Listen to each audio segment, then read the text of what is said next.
മറ്റ് പടങ്ങൾ ചെയ്തതുപോലെ ഒന്നുമല്ല ഞാൻ ഷാജിക്ക് സ്ക്രിപ്റ്റ് ചെയ്തത്. സൊമ്മും അങ്ങനെയല്ല, വാനപ്രസ്ഥം അങ്ങനെ. അത് എൻ്റെ ഡിഫറെൻ്റാണ്. ഞാൻ പറഞ്ഞില്ല, മൊത്തം എൻ്റെ സിനിമാ തിരക്കഥാ ലോകത്തിൽ എൻ്റെ മൊത്തം സിനിമകളിൽ നിന്നും വിട്ടു നിൽക്കുന്ന ഒരു സ്കൈ ലൈനാണ് ഷാജിയുടെ സിനിമകളും അതിലേക്കുള്ള എൻ്റെ പ്രവേശം. ഷാജി അതൊരു സിനിമാറ്റോഗ്രാഫറാണ്, ഒരു ഇൻഡിപെൻഡൻറ്റ് ഡയറക്ടർ അല്ല. പക്ഷെ പിറവിയിൽ അയാൾ ഒരു അദ്ദേഹം ഒരു ഇൻഡിപെൻഡൻറ്റ് ഡയറക്ടറായിട്ട് ഒരു ഡിഫറെൻ്റ് ആയിട്ടുള്ള, അതായത് ഒരു നാഷണൽ ലെവലിലൊക്കെ ശ്രദ്ധിക്കപ്പെടാൻ സാധ്യതയുള്ള, അല്ലെങ്കിൽ ഇൻ്റർനാഷണൽ ലെവലിൽ ശ്രദ്ധിക്കാൻ സാധ്യതയുള്ളതാണ് പടമാണ് ചെയ്യുന്നതെന്ന് മനസ്സിലാക്കുന്ന സമയത്ത് എത്ര വലിയ സൗഹൃദങ്ങളുണ്ടെങ്കിലും ഈ മനുഷ്യൻ പതുക്കെ ഒറ്റപ്പെടുന്നത് ഞാൻ കണ്ടിട്ടുണ്ട്. ഒരു ഷിഫ്റ്റിംഗ് നമ്മുടെ ജീവിതത്തിൽ സംഭവിക്കുന്നു എന്ന് കാണുമ്പോൾ നമ്മൾ പതുക്കെ ആ ഷിഫ്റ്റിംഗ് ആംബിയൻസ് നമ്മൾ പതുങ്ങിയെ ഒറ്റപ്പെടും. നമ്മൾ കൂടെ ഉണ്ടായിരുന്ന പലരും തന്നെ അത് ഇഷ്ടപ്പെടാത്ത ആൾക്കാരായി മാറും. അത് ഞാൻ കണ്ടതും പഠിച്ചതും ഷാജിയുടെ പിറവി സമയത്താണ്. അതുവരെ ഞാൻ ഭയങ്കരമായിട്ട് ബഹുമാനിച്ചിരുന്ന, അത്ഭുതം കണ്ടിരുന്ന ആൾക്കാർ പോലും അതിൽ നിന്ന് പോലും ഷാജി ഒറ്റപ്പെടുന്നത് ഞാൻ കണ്ടിട്ടുണ്ട്. അതെന്നെ അമ്പരപ്പിച്ചിട്ടുണ്ട്. ഷാജിയിൽ നിന്ന് തന്നെ പലതും സ്വീകരിച്ച പല ആൾക്കാരും ഈ മനുഷ്യൻ ആ ലെവലിൽ അതൊന്ന് വിട്ടു പോകുന്നു എന്ന് കാണുമ്പോൾ ഉണ്ടാകുന്ന ആരുടെയും വ്യക്തിപരമായ ഇതല്ല ഞാൻ പറയുന്നത്. അപ്പോഴൊക്കെ ഞാൻ കൂടെ നിന്നു. അത് എത്രത്തോളം അദ്ദേഹത്തിന് എന്തൊക്കെയാണ് വേണ്ടത് അതൊക്കെ കൊടുത്തു ഞാൻ. ഷാജി എനിക്കൊരു എക്സാമ്പിളാണ്. ഷാജി പോകുന്നതിന് മുമ്പ് എന്നെ പഠിപ്പിച്ച ഒരു കാര്യം ഇത്ര മാത്രമാണ്: എത്ര നിങ്ങൾ പ്രശസ്തനായാലും, എത്ര നിങ്ങൾ എന്ത് തന്നെ ചെയ്തു കൊടുത്താലും, എവിടെ എത്തിക്കഴിഞ്ഞാലും ചിലപ്പോൾ നിങ്ങൾ അതിൽ നിന്ന് ഷിഫ്റ്റ് ചെയ്ത് വേറൊരു തലത്തിലേക്ക് മാറുന്നു കാണുമ്പോൾ ഇതിൽ തന്നെ പലരും നമ്മളെ ഒറ്റപ്പെട്ടു. പിറവി ചെയ്യുന്ന സമയത്തും ഞങ്ങൾ അനുഭവിച്ചൊരു ആനന്ദമുണ്ട്.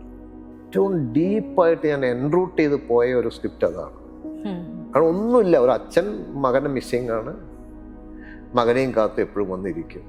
എന്താ പറയുക, തിരിച്ചു വരും എന്ന് പറഞ്ഞു പോകുന്ന കമ്മീഷണറോട് അച്ഛൻ പറയുന്ന ഒരു ദൈവം രക്ഷിക്കട്ടെ എന്നുള്ള. ആരെങ്കിലും കാണണോ? വേണമെങ്കിൽ കത്ത് തരാം. അവൻ തിരിച്ചെത്തിക്കോളും, ഞാൻ അന്വേഷിക്കാം. നന്നായി വരും. ഈ സന്മനസ്സിന് ദൈവം തരും. എൻ്റെ ഏറ്റവും ഇഷ്ടപ്പെട്ട പവർഫുൾ ആയിട്ടുള്ള സംഭാഷണം അതാണ്. ഞാൻ ഇന്നൊരു എഴുതിയ തിരക്കഥകളിൽ എനിക്ക് ഏറ്റവും ഇഷ്ടപ്പെട്ട അതും വന്നു പോയതാണ്.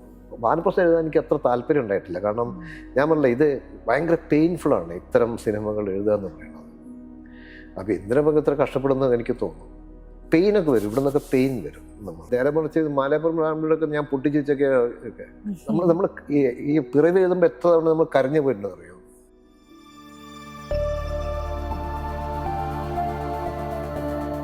ഷാജി എൻ കരുൺ, വാനപ്രസ്ഥം, സോം, പിറവി, അതുവരെ ചെയ്ത സിനിമകളിൽ നിന്ന് മാറിയിട്ടൊരു റിയലിസ്റ്റിക് സിനിമകളാണ് ഷാജിക്കൊപ്പം ചെയ്തിട്ടുള്ളത്. ഷാജിയെ ഞാൻ ആദ്യം പരിചയപ്പെടുന്നത് നേരം പുലരുമ്പോൾ എന്ന് പറഞ്ഞ സിനിമയ്ക്കാണ്. അത് എൻ്റെ കഥയാണ്. സ്ക്രിപ്റ്റും ഞാൻ എഴുതി. അന്ന് മുതലുള്ള സൗഹൃദമുണ്ട്. വല്ലാത്തൊരു കേക്ക് വാക്കിംഗ് മാതിരിയുള്ളൊരു ഇതാണ്. ഈ ഒരു മഞ്ഞിലൂടെയൊക്കെ നടക്കുന്ന മാതിരിയാണ്. വല്ലാതെ നമ്മൾക്ക് ഒരുപാട് ഇൻഫർമേഷൻസ് കിട്ടും. എസ്പെഷ്യലി എനിക്കിഷ്ടം ഫോട്ടോഗ്രാഫി ആയ സബ്ജക്റ്റ്. എനിക്ക് വളരെ നല്ല ഇൻഫർമേഷൻസ് ഒരു ക്ലാസ് പോലെയൊക്കെ കിട്ടും.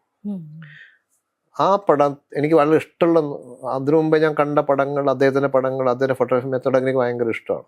പിന്നെ ഞാൻ ആദ്യത്തെ എൻ്റെ സിനിമ അനുഭവത്തിൽ ഞാൻ പറഞ്ഞില്ലേ, ഒരു സ്ക്രിപ്റ്റ് ഞാൻ ഷൂട്ടിംഗ് നിർമ്മലിന് വേണ്ടി ഒരു പടം ചെയ്തിരുന്നു, കണ്ണൂരെ നിർമ്മൽ മിനർവ സ്റ്റുഡിയോ. അതിൻ്റെ സിനിമാറ്റോഗ്രാഫർ മധു അമ്പാട്ടാണ്. മധു അമ്പാട്ടും ഷാജിയും ഒരുമിച്ചാണ് ഇൻസ്റ്റിറ്റ്യൂട്ടിൽ നിന്ന് പാസ്സാകുന്നത്. മധുവിന് ഗോൾഡ് മെഡൽ കിട്ടുന്നുണ്ട്. മധുവിൽ നിന്നും ഞാൻ ഷാജിയെക്കുറിച്ച് അറിഞ്ഞിട്ടുണ്ട് ഒരുപാട് അതിന് മുമ്പ്. പിന്നീട് ഞാൻ അരവിന്ദൻ്റെ പടങ്ങളൊക്കെ കാണുന്നതും ഷാജിയുടെ ഒരു ടാലൻ്റൊക്കെ കാണുന്നത് ഭയങ്കര ഇഷ്ടമായിരുന്നു. പക്ഷെ അതിനോട് വർക്ക് ചെയ്യാൻ സാധിക്കുന്നത് ഈ KP കുമാറിൻ്റെ പടം, ഞാൻ സ്ക്രിപ്റ്റ് എഴുതിയ പടം നേരം പുലരുമ്പോൾ, ആ ഷൂട്ടിംഗ് സമയത്ത് എനിക്ക് കിട്ടിയൊരു സൗഹൃദ ആംബിയൻസ് ഉണ്ട്. അപ്പോൾ എൻ്റെ ഒരു പടം സ്വന്തമായി ഡയറക്റ്റ് ചെയ്യാൻ വേണ്ടി കിട്ടിയപ്പോൾ എന്നോട് ജിജോ ചോദിച്ചു, ആരാണ് സിനിമാറ്റോഗ്രാഫർ എന്ന് ചോദിച്ചു. എന്തിനാ സിനിമാറ്റോഗ്രാഫർ ചോദിക്കുന്നത് വെച്ചാൽ ആരെ വേണമെങ്കിലും ജിജോനെ കിട്ടും. അപ്പം അതിനു മുമ്പ് ഷൂട്ട് ചെയ്തത് ഞങ്ങൾ കുട്ടിച്ചാത്തനാണ്. കുട്ടിച്ചാത്തൻ്റെ സിനിമാറ്റോഗ്രാഫർ അശോക് കുമാറാണ്. അപ്പം ജിജോ സ്വാഭാവികമായും വിചാരിച്ചത് ഞാൻ അശോക് കുമാറിനെ ചോദിക്കുന്നതാണ്. പക്ഷെ എൻ്റെ മനസ്സിൽ ഷാജിയാണ്. അപ്പം ഞാൻ ജിജോട് പറഞ്ഞു, ഞാൻ ഷാജിയോടൊന്ന് ചോദിക്കട്ടെ, ഷാജിയാണ് താല്പര്യം എനിക്ക്. അപ്പം ജിജോ പറഞ്ഞു കിട്ടൂല, ഷാജി വരില്ല എന്ന് പറഞ്ഞു. അതെനിക്ക് എന്താണെന്ന് അറിയില്ല. അപ്പം ഞാൻ കണ്ടത് ആദ്യത്തെ ഒരു പടത്തിൻ്റെ ഡെബ്യൂ ഡയറക്ടർ ആയതുകൊണ്ട് ചിലപ്പോൾ ഷാജിനെ കിട്ടിയില്ല എന്ന് വരാം. അപ്പം ഞാൻ ചിന്തിച്ചു, ഷാജിനെ ഞാൻ കണ്ടല്ലോ, ഷാജി എനിക്ക് ഡെബ്യൂ ഫ്രണ്ട് അല്ലല്ലോ. അങ്ങനെ ഞാൻ ഷാജിയുടെ അടുത്ത് പോയിട്ട് ഞാൻ ഷാജിയോട് ചോദിക്കുന്നു, കോഴിക്കോട് അന്ന് ഷൂട്ടിംഗ് നടക്കുകയാണ്, ഹരിഹരൻ്റെ പടം. അപ്പോൾ ഷാജി പറഞ്ഞു ഞാൻ വരാം. ഷാജിക്ക് ആ കഥ വായിച്ചിട്ടുണ്ട്, ഷാജി 1 മുതൽ 0 വരെ, എൻ്റെ ആകാശത്തേക്കൊരു ജാലകം, അതാണ് ഞാൻ ചെയ്യുന്നത് അറിയാം.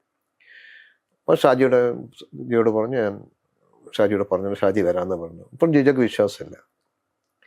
അത് കഴിഞ്ഞിട്ട് ഞാൻ ഈ സ്ക്രിപ്റ്റൊക്കെ എഴുതി ഷാജിക്ക് വായിച്ചു കൊടുത്തു. ഷാജി 100% എഗ്രി ചെയ്തു. അങ്ങനെ അവസാനം ഷാജിനെ നവോദയ അപ്പച്ചനെ കൊണ്ട് വിളിപ്പിച്ചു ഞാൻ. അപ്പോൾ ഷാജി പറഞ്ഞു വരാം. ഷാജി ആ പടം ചെയ്തു തന്നപ്പോൾ എനിക്ക് എനിക്ക്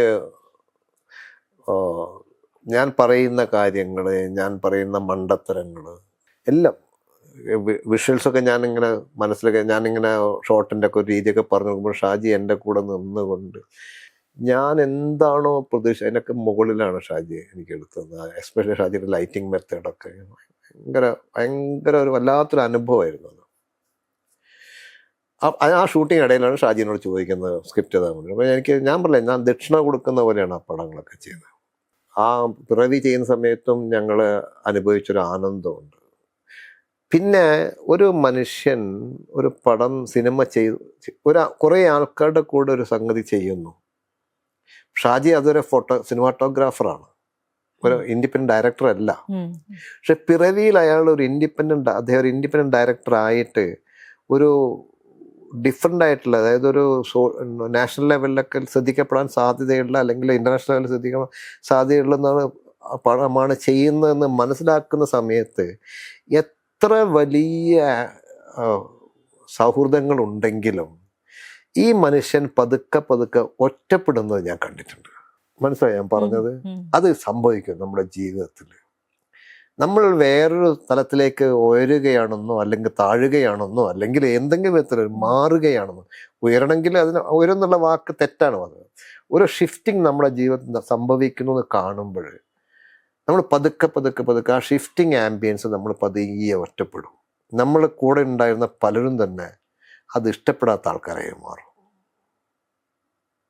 അത് ഞാൻ കണ്ടതും പഠിച്ചതും ഷാജിയുടെ പിറവി സമയത്താണ്.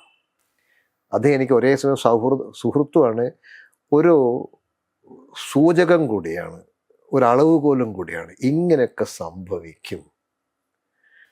അതുവരെ ഞാൻ ഭയങ്കരമായിട്ട് ബഹുമാനിച്ചിരുന്ന, അത്ഭുതം കണ്ടിരുന്ന ആൾക്കാർ പോലും അതിൽ നിന്ന് പോലും ഷാജി ഒറ്റപ്പെടുന്നത് ഞാൻ കണ്ടിട്ടുണ്ട്. അതെന്നെ അമ്പരപ്പിച്ചിട്ടുണ്ട്.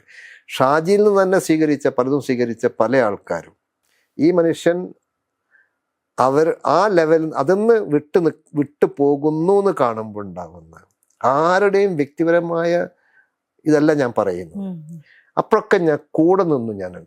അത് എത്രത്തോളം അദ്ദേഹത്തിന് എന്തൊക്കെയാണ് വേണ്ടത് അതൊക്കെ കൊടുത്തു ഞാൻ. ഇപ്പം ഞാൻ ഷാജിയെ പറ്റി പറയുന്നു, ഷാജി ഇപ്പം ജീവിച്ചിരിപ്പില്ല. എൻ്റെ ഇല്ലാത്ത ഒരു സൗഹൃദത്തെ പറ്റിയാണ് ഞാൻ പറയുന്നത്.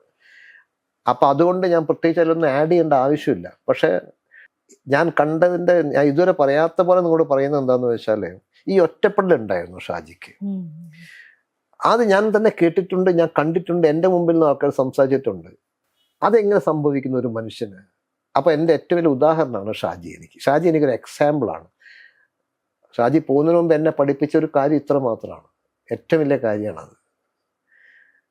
എത്ര നിങ്ങൾ പ്രശസ്തനായാലും, എത്ര നിങ്ങൾ എന്ത് തന്നെ ചെയ്തു കൊടുത്താലും, എവിടെ എത്തിക്കഴിഞ്ഞാലും ചിലപ്പോൾ നിങ്ങൾ അതിൽ നിന്ന് ഷിഫ്റ്റ് ചെയ്ത് വേറൊരു തലത്തിലേക്ക് മാറുന്നു കാണുമ്പോൾ ഇതിൽ തന്നെ പലരും നമ്മളെ ഒറ്റപ്പെടുത്തും.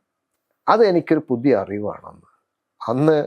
പക്ഷേ ഞാൻ ആരെയും അത് തെറ്റു പറയില്ല, കാരണം അത് മനുഷ്യ സഹജമാണ്. ഫനിതക്ക് മനസ്സിലാവുണ്ടാവും മനസ്സിലായി ഞാൻ പറയുന്നത്. മനസ്സിലായി എനിക്ക്. അങ്ങനെ ഈ മനുഷ്യൻ എന്നാ ഈ വ്യക്തി അതിനൊക്കെ അതിജീവിച്ച് മുന്നോട്ട് പോയി. ഉം. ഞാൻ എന്താണോ പിറവി ഒരു സാധാരണ സിനിമയായിട്ട് ഞാൻ കണ്ടിട്ടുള്ളൂ, ഒരു സാധാരണ ഒരു ആർട്ട് ഫിലിമായിട്ടോ അല്ലെങ്കിൽ ഒരു സീരിയസ് ഫിലിമായിട്ടോ, അത് കോമഡി ഒന്നും ഇല്ല, അതൊരു കഥ പറയണം. ഞാനത് എഴുതാൻ വേണ്ടി ഉപയോഗിച്ച ഒരേ ഒരു ആയുധം എന്താ അറിയോ? എൻ്റെ അച്ഛനെ എന്നെയാണ്. ഉം. എന്നെ മിസ്സിങ് ആയി എൻ്റെ അച്ഛന്. എൻ്റെ അച്ഛൻ എങ്ങനെയാണ് ചെയ്യുക? ഏറ്റവും അടുപ്പുള്ള എൻ്റെ അച്ഛന് ഞാൻ മിസ്സിങ് ആയാൽ എൻ്റെ അച്ഛൻ്റെ കഥയെ ഞാൻ പറഞ്ഞു, അതേ ഞാൻ പറഞ്ഞിട്ടുള്ളൂ അതിനകത്ത്. ഞാൻ അങ്ങനെയാണ് ആ സ്ക്രിപ്റ്റ് എഴുതിയത്. ഷാജിക്ക് വേണ്ട എലമെൻ്റ് മാത്രമാണ് ഞാൻ ചോദിച്ചത്. ഞാൻ ഓരോ ദിവസങ്ങളെ ഒരു ദിവസം കുറച്ച് ദിവസങ്ങളെ തിരുവനന്തപുരം താമസിച്ചുകൊണ്ട് ഷാജിക്ക് വേണ്ട എലമെൻറ്റ്സ് ഷാജി എഴുതി വെച്ച് സൂചിപ്പിച്ചു തന്ന സംഗതികൾ, അത് ഷാജി ഞാൻ ലിമിറ്റായിട്ട് എഴുതുള്ളൂ, 2 വരിയിലൊക്കെ എന്തെങ്കിലും എഴുതി തരുള്ളൂ. അത് ഒരുപാട് കഷ്ടപ്പെട്ടിരുന്ന് ഡീകോഡ് ചെയ്താൽ നമുക്ക് മനസ്സിലാവുള്ളൂ. പക്ഷെ ഷാജി എനിക്ക് വേഗം മനസ്സിലാവും. അങ്ങനെയാണ് ഞാൻ ആ സ്ക്രിപ്റ്റ് എഴുതിയത്. പക്ഷേ ഈ ഷാജിയുടെ ഈ തിരക്കഥ ഇവരെ അത് ജയചന്ദ്രൻ നായരും ഷാജിയും ആദ്യം ഇത് സാങ്ഷൻ ആവാൻ വേണ്ടിയിട്ട് NFDCക്ക് ഒരു സ്ക്രിപ്റ്റ് കൊടുക്കണം. അപ്പോൾ ഒരു ചെറിയൊരു സ്ക്രിപ്റ്റ് അവർ എഴുതി കൊടുത്തു. അത് എഴുതി കൊടുത്തു ജസ്റ്റ് ഫോർ എ സേക്ക്. കുറച്ച് വരികൾ എഴുതി, കുറച്ച് കടലാസ് എഴുതിയിട്ട് ഗവൺമെൻറ്റിൻ്റെ പേപ്പേഴ്സ് വേണം, റെക്കോർഡ് വേണം. ഷൂട്ട് ചെയ്യുന്ന സ്ക്രിപ്റ്റ് അല്ല അത്. ഈ ഷൂട്ടിംഗ് സ്ക്രിപ്റ്റാണ് ഞാൻ എഴുതി കൊടുക്കുന്നത്. അത് ഷാജി എനിക്ക് എടുത്ത് തന്നിട്ട് പറഞ്ഞു, ഷാജി എന്ന് പറഞ്ഞത് രഘു വായിക്കേണ്ടതാണ്. പക്ഷെ ഞാനത് കണ്ടിട്ടുണ്ട്. ഇതിൻ്റെ ഒറിജിനൽ സ്ക്രിപ്റ്റ് വായിച്ച ഒരാളുണ്ട്, അത് ഷാജി എഴുതിയ സാധനം NFDC കൊടുത്ത ആ കമ്പോണന്റ് വായിച്ച ആളാണ് സണ്ണി ജോസഫ്, അതിൻ്റെ സിനിമാട്ടോഗ്രാഫർ. പക്ഷെ അതല്ല സിനിമ, അത് വേറെയാണ്. പിന്നെ ഇതൊന്നും ഞാൻ ശ്രദ്ധിക്കുന്നേ ഇല്ല. എൻ്റെ ഇഷ്ടം എന്താ, എൻ്റെ ആവശ്യം എന്താ, ഷാജിക്ക് ഇതിന് കൊടുക്കണം, അത്രയേ ഉള്ളൂ. കാരണം എനിക്കത് ഞാനൊന്നും അവകാശപ്പെടുകയല്ല, താല്പര്യമില്ല. അങ്ങനെ ഞാൻ എഴുതി. ശരിക്കൊരു യാഥാർത്ഥ്യമായിരുന്നല്ലോ മകനെ കാത്തിരിക്കുന്ന അച്ഛൻ. അത് ഞാൻ എന്താ ചെയ്തു, ഇത്രയേ ഉള്ളൂ. അത് കഥ, അതിനൊരു രാഷ്ട്രീയ പശ്ചാത്തലം ഉണ്ട്, രാജൻ കേസ് സംഭവം ഉണ്ട്. പക്ഷെ ഞാൻ അതല്ല ചിന്തിച്ചത്, ഷാജി അതല്ല ചിന്തിച്ചത്. ആ പശ്ചാത്തലം അവിടെ ഉണ്ട്, ഉണ്ടായിക്കോട്ടെ. പക്ഷെ ഒരിക്കലും അത് രാജന്റെ സംഭവമായിട്ട് അത് അതേപോലെയല്ല പിക്ചറൈസ് ചെയ്തിരിക്കുന്നത്. ഒന്നുമല്ല, അതിൽ രാജൻ വരുന്നില്ല ആ കഥാപാത്രം. രണ്ടാമത്തെ രാജൻ ഒരു എഞ്ചിനീയറിംഗ് സ്റ്റുഡൻ്റ് ആണെന്ന് മാത്രമേ ഉള്ളൂ. ഏറ്റവും ഡീപ്പായിട്ട് ഞാൻ എൻറൂട്ട് ചെയ്ത് പോയ ഒരു സ്ക്രിപ്റ്റ് അതാണ്. കാരണം ഒന്നുമില്ല, ഒരു അച്ഛൻ മകനെ മിസ്സിങ് ആണ്, മകനെയും കാത്ത് എപ്പോഴും വന്നിരിക്കും. പലർക്കും റിലേറ്റ് ചെയ്യാവുന്ന ഒരു കാര്യമാണ് ആ കഥ. അത് ആർക്കും വേണമെങ്കിൽ റിലേറ്റ് ചെയ്യാം. അച്ഛൻ അടുത്ത് കമ്മീഷണർ പറയുന്നുണ്ടല്ലോ, അതായത് മകൻ തിരിച്ചു വരില്ല എന്ന് ഉറപ്പായിട്ടും, എന്താ പറയുക, തിരിച്ചു വരും എന്ന് പറഞ്ഞു പോകുന്ന കമ്മീഷണറോട് അച്ഛൻ പറയുന്ന ഒരു ഡയലോഗ്, ദൈവം രക്ഷിക്കട്ടെ എന്നുള്ള. അതെ, അതാണ് ഞാൻ പറഞ്ഞു വന്നത്. എനിക്ക് അത് എൻ്റെ ഏറ്റവും ഇഷ്ടപ്പെട്ട പവർഫുൾ ആയിട്ടുള്ള സംഭാഷണം അതാണ്. ഞാൻ ഇന്നൊരു എഴുതിയ തിരക്കഥകളിൽ എനിക്ക് ഏറ്റവും ഇഷ്ടപ്പെട്ട അതും വന്നു പോയതാണ്. കാരണം അദ്ദേഹത്തെ പോലുള്ള സാത്വികനായ ഒരു മനുഷ്യൻ മകൻ തിരിച്ചു വരുന്ന പ്രതീക്ഷ കൊടുക്കുന്ന സമയത്ത് അദ്ദേഹത്തോട് പറയുന്ന ഏറ്റവും ഉത്തമമായ സംഭാഷണം അതായിരിക്കും. അതങ്ങ് എഴുതിപ്പോയതാണ് ഞാൻ. നിങ്ങൾ ദൈവം രക്ഷിക്കട്ടെ എന്ന്, താങ്കളെ ദൈവം രക്ഷിക്കട്ടെ എന്ന് പറയുന്നത്. അത് കേൾക്കുമ്പോണ്ടാവുന്ന അയാളുടെ ഇമ്പാക്റ്റ് അതെന്താണ്? അയാൾക്കറിയാം ഈ മകനെ ഇവർ കൊന്നിരിക്കുകയാണ്. അപ്പം ദൈവം രക്ഷിക്കട്ടെ എന്ന് പറയുമ്പോൾ ആ രക്ഷപ്പെടുന്നത് എന്തായിരിക്കും? ഇയാൾക്ക് എപ്പോഴെങ്കിലും രക്ഷപ്പെടാൻ പറ്റുക കുറ്റബോധത്തിൽ? ഒരിക്കലും രക്ഷപ്പെടാൻ പറ്റില്ല. ഇതിന് ഏറ്റവും തമാശ തോന്നിയത്, അല്ല ഏറ്റവും തമാശ എന്നാണ് ഞാൻ പറയുന്നത്, ഷാജിയോട് ഞാൻ ചോദിച്ചു, എപ്പോഴും ഒരിക്കലും ഞാൻ ചോദിച്ചു, നടക്കുന്ന സമയത്ത് എന്തോ 22 അവാർഡോ അങ്ങനെന്തോ ഞാൻ പറഞ്ഞു. അങ്ങനെ അത്രയാണോ നമുക്ക് കിട്ടിയത്? അല്ല, 23, 24 അങ്ങനെ അപ്പോഴും ഒന്ന് ജാസ്തിയാണ്. ഞാൻ ചിരിച്ചു പോയത് കേട്ടോ. ഷാജി അത് കഴിഞ്ഞിട്ട് സ്വമ്മിന് ചോദിച്ചപ്പോഴും ഞാൻ എഴുതി കൊടുത്തു. വാനപ്രസ്ഥം എഴുതാൻ എനിക്ക് അത്ര താല്പര്യം ഉണ്ടായിട്ടില്ല. കാരണം ഞാൻ പറഞ്ഞില്ല, ഇത് ഭയങ്കര പെയിൻഫുള്ളാണ് ഇത്തരം സിനിമകൾ എഴുതുക എന്ന് പറയുന്നത്. അപ്പം എന്തിനൊക്കെ ഇത്ര കഷ്ടപ്പെടുന്നത് എനിക്ക് തോന്നുന്നു. പെയിനൊക്കെ വരും, ഇവിടെ നിന്നൊക്കെ പെയിൻ വരും, നമ്മൾ ഷ്രിങ്കാവും. നമ്മൾ സീനൊക്കെ എഴുതി കഴിഞ്ഞാൽ എഴുന്നേറ്റ് പെട്ടെന്ന് എഴുതാൻ പറ്റില്ല. ആകപ്പാടെ മൊത്തം നമ്മൾ ഇങ്ങനെ വലിഞ്ഞ് മുറുകിയൊക്കെ പോകും. നേരെ മറിച്ച് മാലപ്പുറം റാമ്പിലൊക്കെ ഞാൻ പൊട്ടിച്ചൊക്കെ നമ്മൾ ഈ പിറവി എഴുതുമ്പോൾ എത്ര തവണ നമ്മൾ കരഞ്ഞു പോയിട്ടുണ്ടെന്ന് അറിയാം. ഷൂട്ടിംഗ് സമയത്ത് ഞാൻ കരഞ്ഞിട്ടുണ്ട്. അത് അദ്ദേഹം കാരണമാണ്. പ്രേംജി ഒരു ഷോട്ടിൽ പ്രേംജിയെ പറയുന്ന ഡയലോഗുണ്ട്, ഈ ചേച്ചി പറയുന്നുണ്ട് അവനെ അതിനെ കാത്തിരിക്കണ്ട, അവൾ കൺഫേംഡായി മരിച്ചു പോയത്.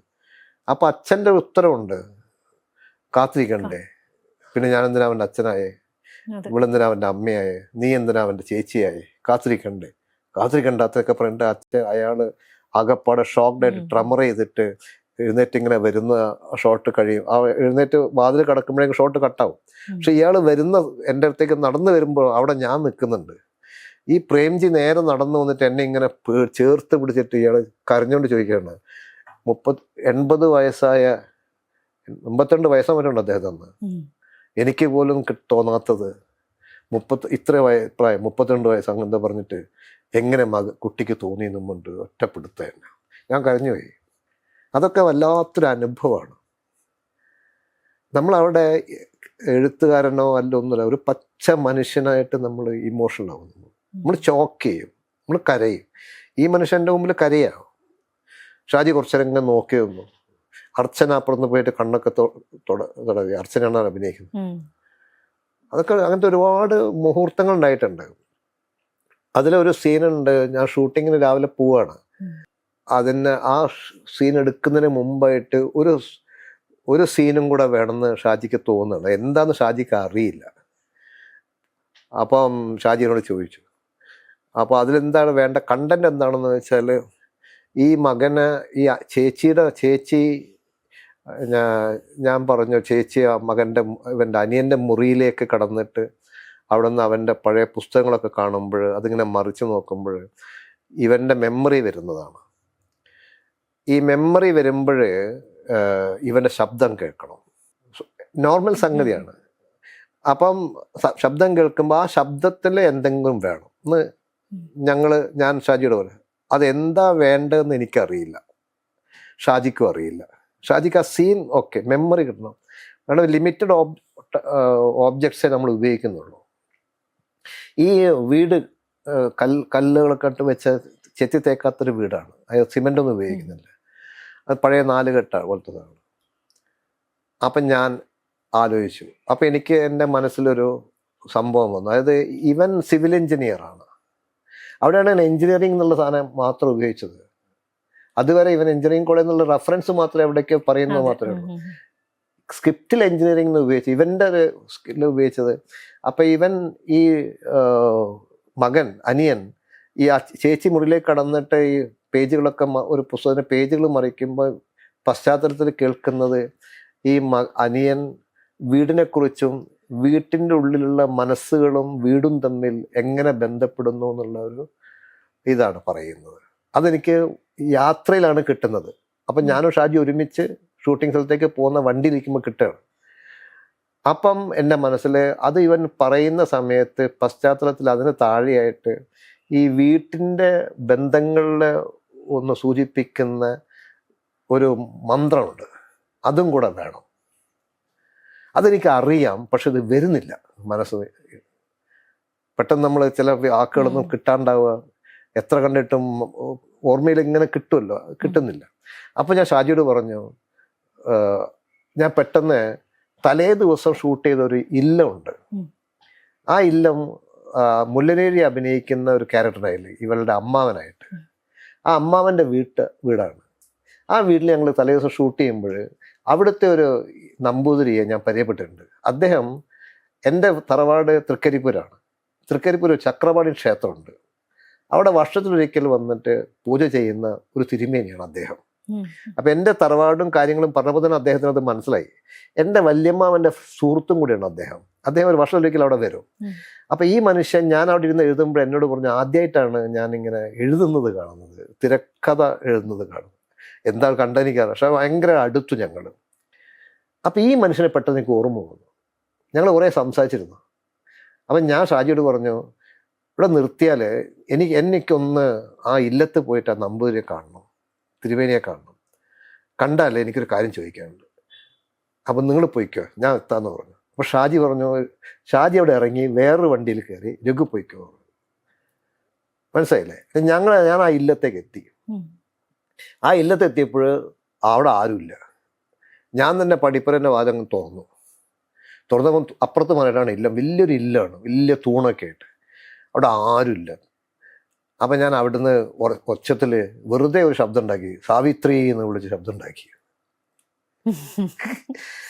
ആരെങ്കിലും അവിടെ അയാളുടെ മകളെ ഞാൻ പരിചയപ്പെട്ടിട്ടുണ്ട്. അവളുടെ പേരൊന്നും എനിക്കറിയില്ല. പക്ഷെ ഞാൻ ഒരു ശബ്ദം, സാവിത്രി എന്നൊരു ശബ്ദം ഉണ്ടായി.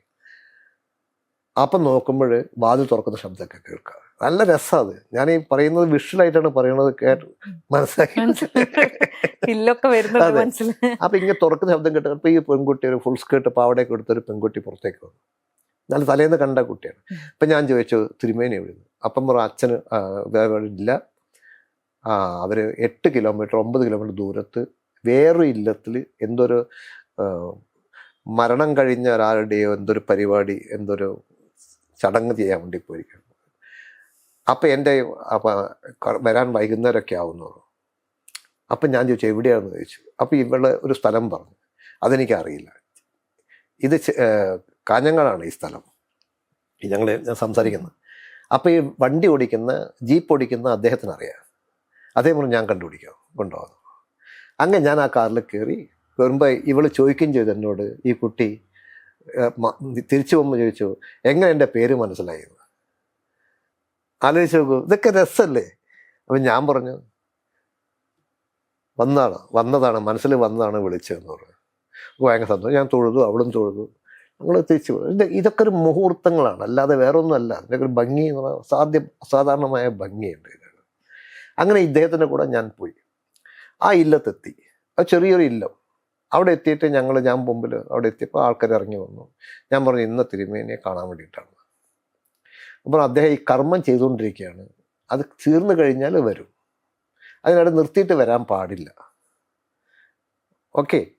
അപ്പം ഞാൻ പറഞ്ഞു ഞാൻ ഇങ്ങനെ ഒരാൾ വന്നിരുന്നു എന്ന് മാത്രം ഒന്ന് പറഞ്ഞാൽ മതി. ഇത് അവർ പോയി പറഞ്ഞു. അദ്ദേഹം നിർത്തി വെച്ചിട്ട് വന്ന് എൻ്റെ മുമ്പിലേക്ക് വന്നു. ഞാൻ അതിശയിച്ചു. ഞാൻ പറഞ്ഞു ഇനിയിപ്പോൾ എന്താ ചെയ്യാന്ന് വെച്ചു. നിർത്തി വരാൻ പാടില്ല എന്നല്ലേ അങ്ങനെ. അതും സാരില്ല, മനസ്സിൻ്റെ കളിയാണ്, ഒന്നും അർത്ഥമില്ല, എന്താ കാര്യം ഭംഗിയായിട്ട് ചോദിച്ചു. അതിനിപ്പോൾ എന്താ, ഞാൻ തിരിച്ചു പോകുമ്പോൾ കുളിച്ച് ഇവരൊക്കെ പറയും ഞാൻ ഒന്ന് കുളിക്കണം എന്നേ ഉള്ളൂ, ഞാൻ കുളിച്ചോളാം. അപ്പോൾ എന്തൊരു മനുഷ്യനാണ് ഇതൊക്കെ. അപ്പോൾ ഇവിടെയൊക്കെ ഇതിൻ്റെ ശരിയായ സങ്കല്പങ്ങളല്ല അതെന്ന് മനസ്സിലായില്ലേ. ആചാരം എന്നൊക്കെ നമ്മൾ പറയുന്നത് അതല്ല, സങ്കല്പമാണ്. ആ സങ്കല്പത്തിൻ്റെ അർത്ഥം വേറെയാണ്. അത് മനസ്സിലാക്കി കഴിഞ്ഞാൽ ഒരു കുഴപ്പമില്ല. അപ്പം ഞാൻ ഇതോട് പറഞ്ഞു, ഞാനിങ്ങനെ തലേ ദിവസം എന്നോട് തിരക്കഥ എഴുതുന്നത് ആദ്യമായിട്ട് കാണുന്ന മനുഷ്യനോട് ഞാൻ ഈ സീൻ പറയുകയാണ്. ജീവിതത്തിൽ അന്ന് വരെ തിരക്കഥ വായിക്കാതെ സിനിമക്കഥ അദ്ദേഹത്തിനോട് ഞാൻ ഈ സീൻ പറയുകയാണ്. ഇങ്ങനെ ഒരു സീനുണ്ട്, അത് എഴുതാൻ വേണ്ടിയിട്ടാണ്.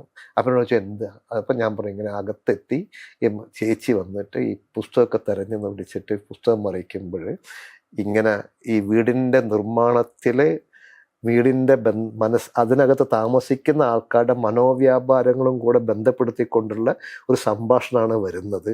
അത് കഴിയുമ്പോൾ ഈ മന്ത്രം, ഈ വീടിൻ്റെ ഈ മന്ത്രം ഇദ്ദേഹത്തിലേക്ക് വരണം. അതെനിക്ക് കിട്ടുന്നില്ല.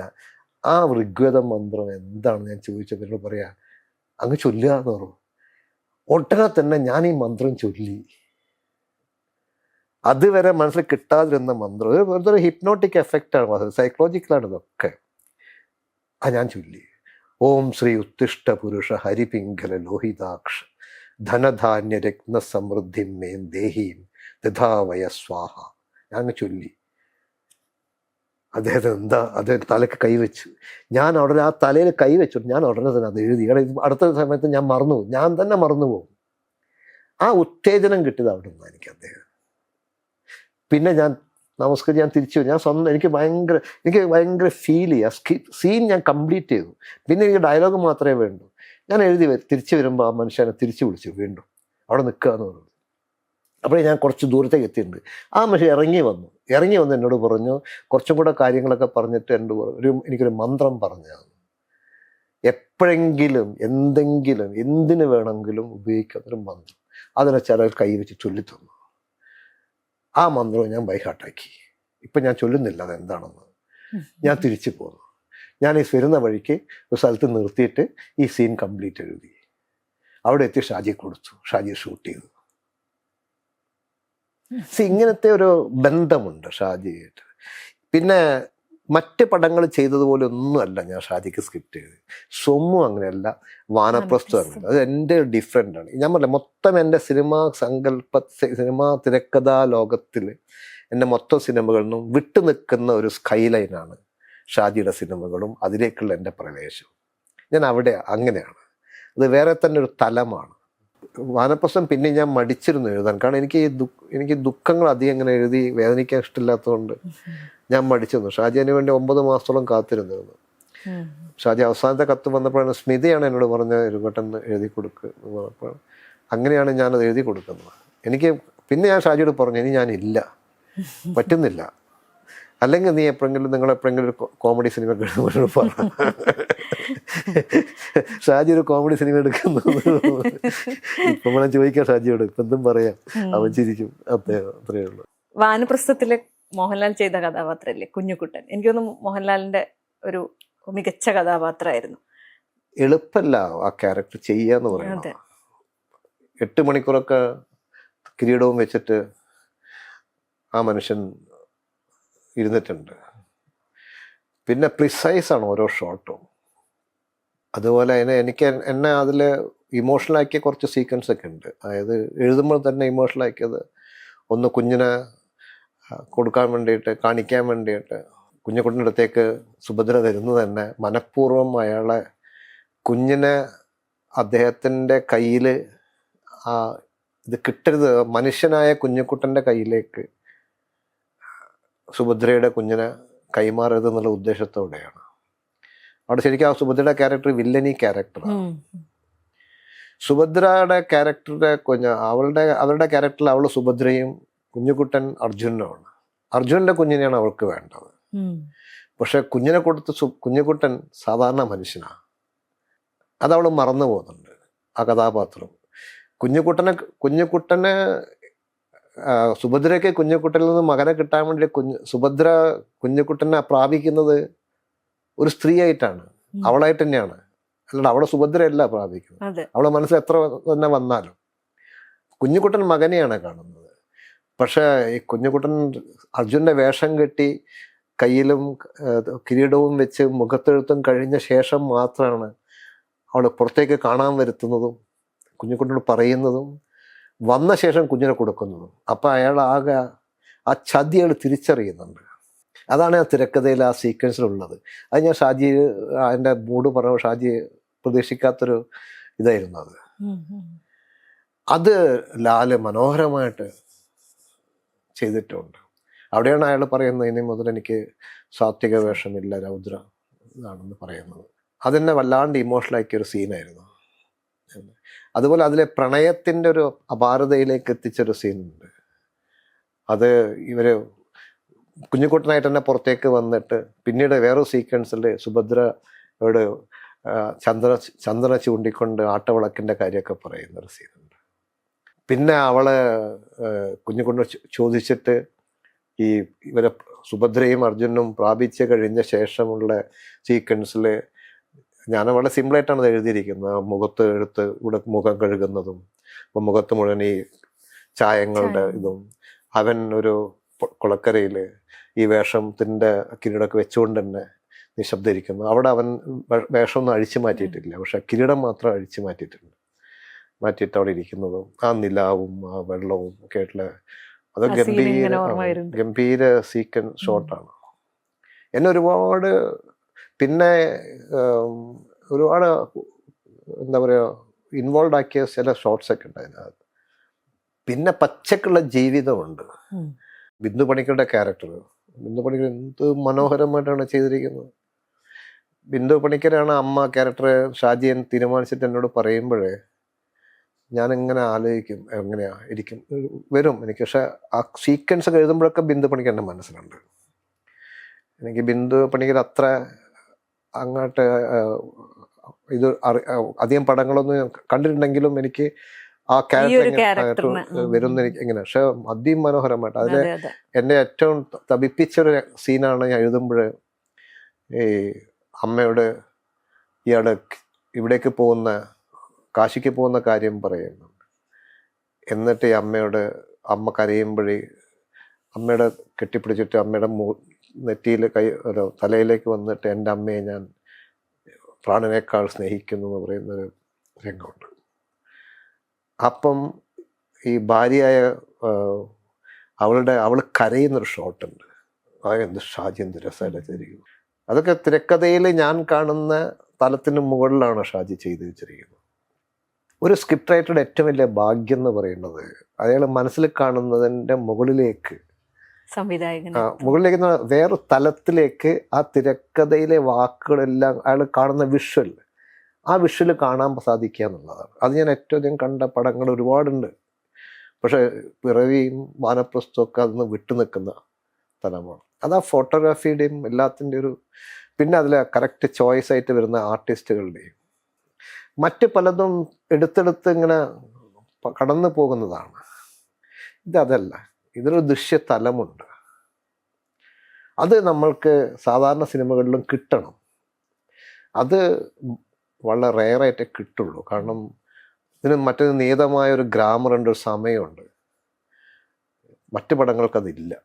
അങ്ങനെയും കിട്ടുന്ന പടങ്ങളുണ്ട്. ഞാൻ ഉദാഹരണം പറയുകയാണെങ്കിൽ ഇപ്പോൾ അൻവർ റഷീദിൻ്റെ ബ്രിഡ്ജ് എന്നൊരു പടമുണ്ട്. അതൊക്കെ ആ ദൃശ്യതെല്ലാം വേറെ വിധത്തിൽ കാണാം. Suresh camera cinematographer. മറ്റേത് പടങ്ങളിലുണ്ട്, ഇല്ല എന്ന് പറയാനില്ല. പക്ഷെ ചില ഭാഗങ്ങളിൽ അതല്ല, ഇത് ചില ടോട്ടാലിറ്റിയിൽ അങ്ങ് നിൽക്കും. ബ്രിഡ്ജിലൊക്കെ ഒരു ഷോട്ട് ഉണ്ട്. ആ അമ്മ ഈ പൂച്ചക്കുട്ടീനെ കൊണ്ടുപോയി കളഞ്ഞിട്ട് അമ്മയും പൂച്ചക്കുട്ടിയും മാത്രമാവുന്നൊരു സ്ഥലമുണ്ട്. അല്ല, അമ്മ ഒറ്റക്കായിട്ട് അമ്മേനെ കളഞ്ഞു കഴിഞ്ഞിട്ടുള്ള ചില ഷോട്ട്സ് ഒക്കെ ഹാർട്ട് ഇങ്ങനെ നമ്മൾ തപിക്കും. ആ ഫ്രെയിമിനാണ് നമ്മൾ സിനിമ എന്ന് പറയുന്ന ഒരു സംഗതി അതിൽ വരുന്നതാണ്. പക്ഷെ എല്ലാവർക്കും സാധിക്കില്ല. കാരണം പല വിധത്തിലുള്ള പ്രശ്നങ്ങളും ഉണ്ടാവും.